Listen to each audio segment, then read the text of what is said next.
जय हिंद। आप सभी को नमस्कार। ये जो वीडियो है बहुत ही इंपॉर्टेंट है। दो सेट फुल लेंथ सेट आपका यूट्यूब पे भी डला है और स्पेशली जो श्योर सिलेक्शन बैच है, ग्रुप है, उसमें आपका पीडीएफ भी डल रहा है। अब जो मोस्ट इंपॉर्टेंट चीज है कि सर जो ये सेट डल रहा है, मेरा 75 आ रहा है तो उसको 80 तक कैसे लेके जाएं, अगर मेरा 65 आ रहा है तो उसको 70 तक कैसे ले, मार्क्स किस तरीके से आपको इंक्रीज करना है, वो हम इस वीडियो में बात करने वाले हैं। एक एक चीज प्रॉपर में विथ प्रॉपर एग्जांपल मैं आपको समझाने वाला हूं कि आखिर मार्क्स इंक्रीज कैसे होता है। ठीक है, रियल टाइम एक्सपीरियंस, हम अपना भी चीजों को जिस तरीके से हमने किया था उस चीज को बस हम आपके सामने रखने वाले हैं कि किस तरीके से आपको मार्क्स इंक्रीज करना है। ठीक है, उससे पहले जितना लोग ठीक है मुझे देख रहे हो कि सर मुझे दरोगा बनना है बिहार में, sir I want to be a sub inspector इन बिहार, इस चैनल से आप जरूर जुड़ जाएं। और जो दो सेट स्पेशली आपको यूट्यूब पे भी सेट प्रोवाइड किया जा रहा है, आप सब लोग उसको लगा सकते हैं। ठीक है, तो उसमें जाके आप दो सेट डाला गया वो आपको लगा लेना है। ठीक है, अब देखिए एक एक चीज मैं यहां बात करने वाला हूं। नीचे लिंक है, जितने लोग अभी तक नहीं जुड़े हो नीचे लिंक है, जुड़ जाइए और स्टेटस के क्वेश्चंस भी आप फॉलो करना शुरू कीजिए। जितने सिलेक्टेड लोग हैं ठीक है, उनका जो भी गतिविधि रहता है थोड़ा बहुत हम वहां भी डाल देते हैं स्टेटस में, ताकि आप मोटिवेटेड हो। क्योंकि ये जो जर्नी है, द मोस्ट इंपॉर्टेंट थिंग किसी भी एग्जाम को निकालने के लिए जो सबसे मोस्ट इंपॉर्टेंट आता है, you need to maintain the momentum.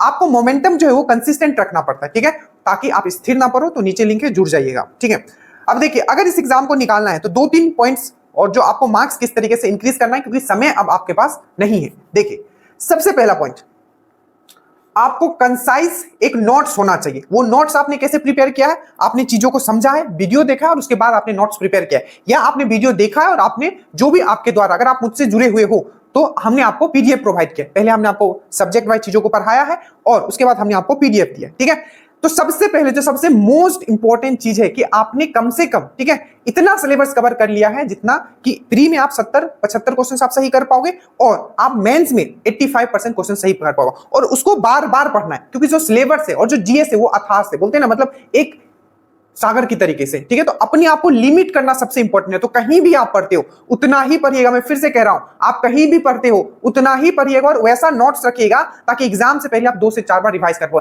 ऐसा ना हो कि आप एक ही सब्जेक्ट में पूरा का पूरा दिन आपका निकल जाए, पूरा का पूरा आपका महीना निकल जाए। तो सबसे जो मोस्ट इंपॉर्टेंट है, आपको एक कंसाइज नोट्स आपका होना चाहिए। और सिर्फ नोट्स नहीं कि कहीं से उठा लिया। ठीक है, आपको यह है कि वो जो नोट्स है आपने समझ के वो नोट्स प्रिपेयर किया है या आपको जो समझाया गया है उसके हिसाब से आपको नोट्स दिया गया है। ठीक है, तो सबसे पहला पॉइंट क्या है, आपको नोट्स होना चाहिए प्रॉपर, जो आपने अभी तक पढ़ा है, वीडियो से समझा है। तो उसके लिए आपको कुछ नहीं करना है। ये ड्रीम डोज, अगर आप मुझसे जुड़े हुए हो, यहां क्लिक करोगे आपको यहां नोट्स दिख जाएगा। ज्योग्राफी का है, बायोलॉजी बॉटनी का है, जो आपको प्रिंट करवा लेना है। यहां लिखा हुआ है, ये जितने भी पीडीएफ है आप लोगों को प्रिंट करवा लेना है। ज्योग्राफी और जो भी नोट्स दिया गया है ये अनबीटेबल है, इससे बेटर कुछ नहीं है। बस इसको आपको और इंप्रूव करना है, नए नए क्वेश्चंस इसमें लिखना है। इसीलिए जैसे इसमें बनाया गया है उसी तरीके से बनाया गया कि इसमें स्पेस भी छोड़ा गया।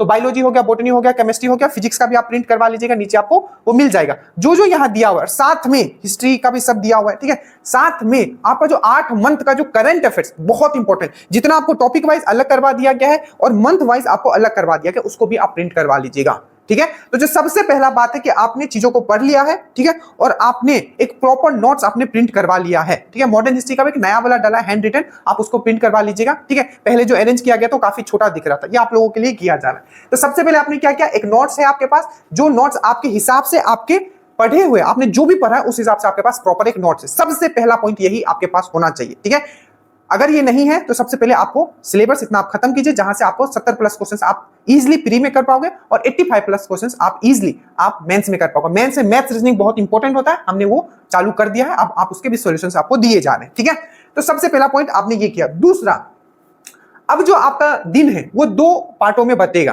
ठीक है, पहला है आप हर दिन आप प्रैक्टिस सेट आप मत लगाइएगा, एक दिन आप छोड़ के भी लगा सकते हो। ठीक है, या आप सप्ताह में 3 दिन भी अगर प्रैक्टिस सेट लगाते हो तो ये बहुत है, ज्यादा अभी प्रैक्टिस सेट नहीं लगाना है। ठीक है, 3 प्रैक्टिस सेट आप वीक में लगाते हो तो बहुत है। 3 मतलब 3 प्रैक्टिस सेट आपको वीक में लगाना है। ठीक है, वीक में लगाना है। अब करना क्या है, तो आपका जो दिन है वो practice set plus important topic में डिवाइड होगा। ठीक है, मान लीजिए आपने आज एक प्रैक्टिस सेट लगाया है। ठीक है, आपने आज प्रैक्टिस सेट लगाया है, तो प्रैक्टिस सेट जब आपने लगाया तो उसको यूज कैसे करना है। सबसे पहले मान लीजिए आज आपने प्रैक्टिस सेट लगाया, आपका 76 क्वेश्चंस सही हुआ। ठीक है, किसी का 78 हुआ। ठीक है, और किसी का मान लीजिए 67 हुआ। अब देखिए जो भी आपने प्रैक्टिस सेट लगाए, मैं स्पेशली आप ड्रीम डोज का प्रैक्टिस सेट का बात कर रहा हूं, जो भी क्वेश्चंस डाले गए हैं, ठीक है, हमारा टारगेट बस इतना है कि हम वो क्वेश्चन डाले इजी टू मॉडरेट। टारगेट ही यही है हमारा। ये टारगेट नहीं है कि हम बहुत डिफिकल्ट क्वेश्चंस में लाके इकोनॉमिक्स का ऐसे ऐसे क्वेश्चंस डाल दें जो कभी आपका आएगा ही नहीं। इकोनॉमिक्स हमने 3 घंटे का वीडियो आपका लिया था एग्जाम से पहले, सिर्फ एक क्वेश्चन आपका बाहर आया था। उसी प्रकार से आपका हमने जितना साइंस आपको पढ़ाया था, एक क्वेश्चन मेंस में बाहर था, ठीक है। तो उसी हिसाब से आपको करवाया गया है, जितना आपको जरूरत है उसी को आपको बार बार रिवीजन करना है। क्योंकि जो अगर आपका सिलेक्शन नहीं होता है तो बस इसमें इतना होगा कि आपने इजी और मॉडरेट क्वेश्चंस आपने गलत किया है, इसको बस सही करना है और आपका सिलेक्शन हो जाएगा। और जो 5 से 7 क्वेश्चन जो डिफिकल्ट आएंगे वो सबके लिए डिफिकल्ट आएंगे, ना ही किसी ने वो पढ़ाया है और ना ही वो एग्जाम के बाद किसी के नोट्स में मिलेगा। तो उसके लिए आपको नहीं घबराना है। जो मूर्ख बनेंगे वो बाद में उनको समझ में आएगा, ठीक है। वो समझ में आता है, फिर वो बाद में मैसेज करते हैं जो अभी जुड़े हुए हैं जितने लोग हैं, ठीक है। तो सबसे पहले क्या करना है, कंसाइज सिलेबस पीडीएफ नोट्स हमने बता दिया। अब देखिए, मान लीजिए आपका 76 क्वेश्चन सही हुआ, ठीक है, और अगर आप गर्ल्स हो मान लीजिए 67 क्वेश्चन, तो जो आपका प्रैक्टिस सेट है, मान लीजिए इसमें 5 ऐसे टॉपिक थे या 6 ऐसे टॉपिक थे जिससे आपका गलती हो गया। क्योंकि जो भी प्रैक्टिस सेट में होगा, मैं ड्रीम डोज का ही प्रैक्टिस सेट मान के चल रहा हूं, बाकी का मुझे नहीं पता, ठीक है। मुझे अपना सुपरफिशियलिटी नहीं दिखाने के मेरा प्रैक्टिस सेट बहुत ही डिफिकल्ट है। मैं वही चीज डालूंगा जो आपको बूस्ट करे, आपको मोटिवेट करे।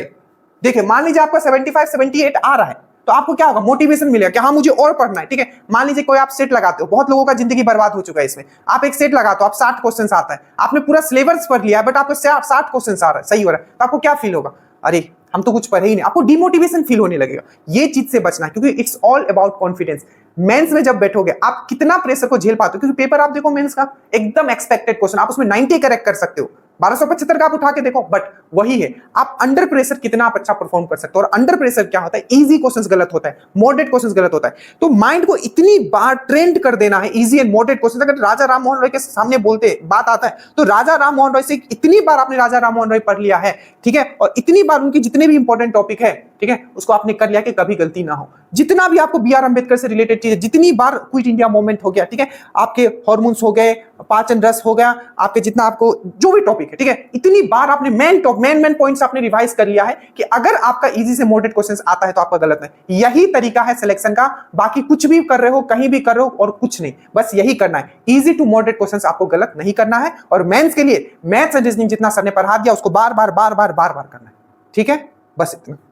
तो आपने प्रैक्टिस सेट लगाया, मान लीजिए आपका 76 क्वेश्चन सही हुआ, 5 ऐसे टॉपिक थे जिसमें आपका गलत हो गया, जैसे कि मान लीजिए हार्मोन का, मान लीजिए कि आपका अंतस्रावी ग्रंथि इंडोक्राइन ग्लैंड, जिसमें आप हार्मोन के बारे में पढ़ते हो, कोई एक ऐसा क्वेश्चन पूछ लिया जो आपको नहीं पता था, ठीक है, मान लीजिए कि उसमें से कुछ भी हो सकता है, ठीक है। तो आपने क्या किया, उस टॉपिक को लिखा, ठीक है, और फिर से मान लीजिए पंचवर्षीय योजना इकोनॉमिक सबसे ज्यादा इंपॉर्टेंट टॉपिक, यहां से कोई एक क्वेश्चन आपका गलत हो गया। मान लीजिए कि आपका कोई करंट से, मान लीजिए कि फेस्टिवल से गलत हो गया, तो 5 से 7 टॉपिक हो सकता है आपका ये 10 टॉपिक भी निकल जाए, ठीक है। ये टॉपिक आपको लिखना है। अगर आप ये टॉपिक लिख लिए, ठीक है, तो लिख के रख लेना, और इसको, ठीक है, आपको क्या करना है, इस पे आपको फोकस करना है। आज भी इस पे काम कर सकते हो या अगले दिन भी इस पे आपको काम करना है, इसको आपको पढ़ना है।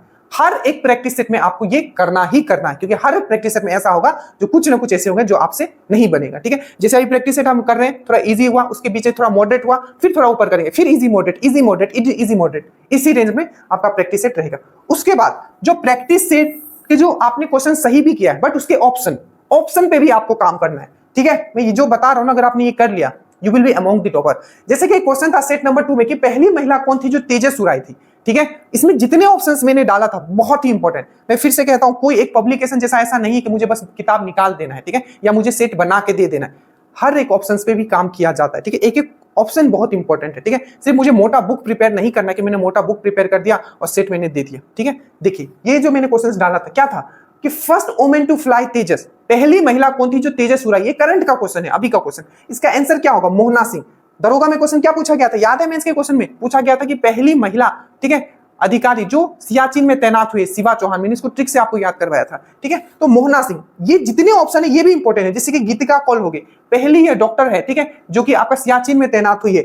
नीना सिंह, बहुत इंपॉर्टेंट, सीआईएसएफ की पहली चेयरमैन बनी थी, ठीक है, सॉरी, आपका महानिदेशक डायरेक्टर जनरल बनी थी। अलका मित्तल, बहुत इंपॉर्टेंट, ओएनजीसी की पहली आपकी ये आपके अध्यक्ष बनी थी, ठीक है। आप बाकी आप चेक कर लेना, ठीक है। तो इस तरीके से आपको पढ़ना है। तो जो भी आपने सही भी किया है, आप पीडीएफ प्रिंट करवा लोगे, हर एक पीडीएफ आप प्रिंट करवा लेना, ठीक है। जो भी आपको क्वेश्चंस दिए जा रहे हैं उसको पीडीएफ आप प्रिंट करवा लेना, 3-3 पेज में होगा, या अभी प्रिंट मत करवाओ, 10 सेट अगर हो जाता है उसके बाद आप प्रिंट करवाना, और उसके बाद आप अपने पास रख लीजिए और रिवीजन भी कीजिएगा उस सेट को और उस टॉपिक्स को, क्योंकि वही टॉपिक्स डाले जा रहे हैं। एक एक सेट बनाने को मिक्स करने के लिए 3 दिन लगता है, पता है, उसको एनालिसिस करना पड़ता है, जो लोग मुझे बना के भी देते हैं उसको फिर क्वेश्चंस हटाना पड़ता है, कुछ इंपॉर्टेंट क्वेश्चंस डालना होता है, तो ये बहुत इंपॉर्टेंट है, ठीक है। तो आपको क्या करना है, पहला जो मैंने आपको बताया कि सेट में जो गलत हो जाता है 7 से 8 टॉपिक उसको निकाल लेना है, उस पर काम करना है। दूसरा, जो आपने सेट में जो सही भी हुआ है 1 से लेकर 100 क्वेश्चन तक हर एक ऑप्शन पे आपको काम करना है। मान लीजिए एक आपको पहुंच जाए कि एलिफेंट रिजर्वेशन से आपका गलती हो गया, तो उसमें या सही हो गया तो चारों ऑप्शन देखना, ठीक है, जितना सोच सकते हो अपना दिमाग लगा सकते हो, ठीक है। ये हो गया, ये तो हो गया सेट। अब इसके साथ क्या करना है, आप मान लीजिए सप्ताह में 3 ही सेट लगाओगे, बाकी दिन आप क्या करोगे, बाकी दिन करोगे आप इंपॉर्टेंट टॉपिक्स का रिवीजन PYQ के हिसाब से। फिर से इंपॉर्टेंट टॉपिक का रिवीजन PYQ के हिसाब से, इंपॉर्टेंट टॉपिक का रिवीजन PYQ के हिसाब से, क्योंकि पढ़ने के लिए बहुत ज्यादा, अगर मैं बोलूं कि मॉडर्न हिस्ट्री में मुझे 5 टॉपिक अभी बताना है कि जो सबसे इंपॉर्टेंट है, मैं क्या बोलूंगा, संस्था और संस्थापक आपको एकदम पढ़ना ही पढ़ना है, ठीक है। दूसरा, आपका जितना भी सामाजिक सुधार आंदोलन हुआ है वो पढ़ना ही पढ़ना है, मराठा बहुत इंपॉर्टेंट है, गवर्नर जनरल बहुत इंपॉर्टेंट है, गांधी जी, 5 टॉपिक आपके सामने देखो मुख से निकल गया। ऐसे टॉपिक को आपको बार बार पढ़ना है, बार बार पढ़ना है, और उसके क्वेश्चंस आप चाहे घटना चक्र से हमने निकाल के, और जो आपको कराया जा रहा है ना जिस तरीके से घटना चक्र और एनसीईआरटी को निकाल के, स्पेशली आपका साइंस तो मैं मान के चल रहा हूं कि आप बेस्ट करके आओगे। अब दूसरा एक सब्जेक्ट होता है आपका हिस्ट्री, इसलिए अब हिस्ट्री को बहुत रिवीजन करवाया जा रहा है आपको, ठीक है। घटना चक्र और एनसीईआरटी को लेकर बेहतरीन आपको पीडीएफ भी फ्री, आपके लेवल पे कोई है ही नहीं, मैं फिर से आपको बता रहा हूं, बस आपको पढ़ना है, ठीक है। तो आपको करना क्या कि इंपॉर्टेंट टॉपिक प्रीवियस ईयर के हिसाब से आपको रिवीजन भी करना है डेली बेसिस पे। मान लीजिए सबसे पहले आपका फोकस क्या होगा कि मेरा कौन सा वीक सब्जेक्ट है, मान लीजिए मैक्सिमम लोग साइंस में कम स्कोर होता है और साइंस में ही सबसे ज्यादा क्वेश्चन आता है, तो आप हर दिन आप फिक्स कर लो कि मैं ये टॉपिक रिवीजन करूंगा, ठीक है। जैसे आज अंतःस्रावी ग्रंथि करूंगा और आपका बाहरी स्रावी, इंडोक्राइन एक्सोक्राइन ग्लैंड करूंगा बायोलॉजी से, फिजिक्स से मैं कौन सा कर लूंगा, तो आज मैं मैग्नेटिज्म पढ़ लूंगा, ठीक है, ये करूंगा। अब ये सब पता कैसे चलेगा कि कौन सा टॉपिक बहुत इंपॉर्टेंट है, तो इसके लिए हमने पूरा का पूरा वीडियो बनाया था पूरा सब्जेक्ट वाइज, वो भी हम आपको नीचे लिंक दे देंगे और आपको टेलीग्राम पे भी जो पेड बैच है उसमें भी हम डाल देंगे। समझ में आया? तो आपने साइंस का 3 टॉपिक ले लिया, आपने एक करंट का कोई एक टॉपिक ले लिया, ठीक है, क्योंकि सबको पता है, मैंने उसने बता दिया कि कौन सा टॉपिक आपको पढ़ना है, ठीक है। तो इस तरीके से आप 5 से 5 टॉपिक हर दिन आप निकाल सकते हो, ठीक है, इस तरीके से। बाकी आपका जो आपका जो बचा हुआ है जो भी सिलेबस, ठीक है, या मैक्सिमम चीज तो आपने कंप्लीट कर लिया, या जो भी बचा हुआ है तो रूटीन में जो रहेगा, तो 5 से 7 टॉपिक आप यहां से भी निकाल सकते हो। साइंस का 2 टॉपिक आपने निकाल लिया, ठीक है, आपने हिस्ट्री का 2 टॉपिक निकाल लिया। मान लीजिए हिस्ट्री में आपको क्या है, तो आपने प्राचीन इतिहास में आपने देखा कि मुझे जो है मेरा जो पाषाण काल से है जो गलत हो रहा है, तो पाषाण काल को आज मैं कर लूंगा। इस तरीके से आपको करना है, और क्या क्या करना है हर एक चीज आपके सामने रख दिया गया, ठीक है, कंसाइज वे में, बोलते ना इतना रख दिया गया, इसी को बार बार आपको रिपीट करना है, बार बार रिपीट करना है, ठीक है। तो इंपॉर्टेंट टॉपिक का रिवीजन करना है और साथ में ये प्रैक्टिस सेट, ठीक है, समझ में आया? इतना अगर आप कर लेते हो, ठीक है, तो आपका डन है, ठीक है, कि आपका इंप्रूवमेंट दिखेगा और बहुत आप अच्छे लेवल पे जाते रहोगे, ठीक है। स्टैटिक जीके ये सब चीज हमने करवाया, धीरे धीरे और इंप्रूवमेंट दिखेगा आपको, ठीक है। अब एक चीज जो सबसे मोस्ट इंपॉर्टेंट है, जो आप अभी अब बहुत लोग कमेंट करेंगे कि मेरा 80 आ रहा है 90 आ रहा है, ठीक है, ये हर बार ऐसा होता है, ठीक है, हर बार ऐसा होता है। नीचे आप देखोगे कभी 80 आ रहा है 90 आ रहा है, वो आएंगे, ठीक है। हम जब एग्जाम देते थे तब भी ऐसे लगता था, बट आपको अपने पे फोकस करना है, अपने आप को रोज इंप्रूव करना है, रोज। आज अगर मेरा 60 आया है तो मुझे 65 लाना है, 65 आया है तो मुझे 70 लाना है, 70 है तो 75 लाना है, 80 है तो 85 लाना है। इस तरीके से अपने आप पे आपको फोकस करना है, दूसरा क्या कमेंट कर रहा है उस पे नहीं सोचना है। और एक चीज आपका जो फोकस रहना चाहिए वो इजी एंड मॉडरेट क्वेश्चंस पे रखना चाहिए, क्योंकि जो फाइनल आपका मेरिट बनेगा या आपका प्री अगर आपके नहीं निकलता है तो वो यही चीज अगर आप गलती, क्योंकि प्री का जो पेपर होगा वो हमेशा टफ होता है कंपेयर टू आपका मेंस का पेपर। मेंस का पेपर अगर आप प्री निकाल लिए और मेंस, तो आप समझो कि दरोगा आप बन गए हो। बस आपको जितना समय मिलेगा उसमें झोंक दीजिएगा अपने आप को, क्योंकि मेंस का पेपर एकदम एक्सपेक्टेड होता है, प्री का पेपर ही होता है जो अनएक्सपेक्टेड होता है, ठीक है। तो प्लीज आपका फोकस रखना चाहिए इजी टू मॉडरेट क्वेश्चंस में, और जो भी क्वेश्चंस रहेंगे आपके यहां से बन जाएंगे और आपका सिलेक्शन हो जाएगा। तो ये पूरा ये था, जो भी चीज हमने बनाया है, जो भी चीज हमने आपको बताया, इसको अगर आप फॉलो करते हो, again not only you will crack this exam, you will be among the toppers. Thank you so much for joining dream dose. जय हिंद।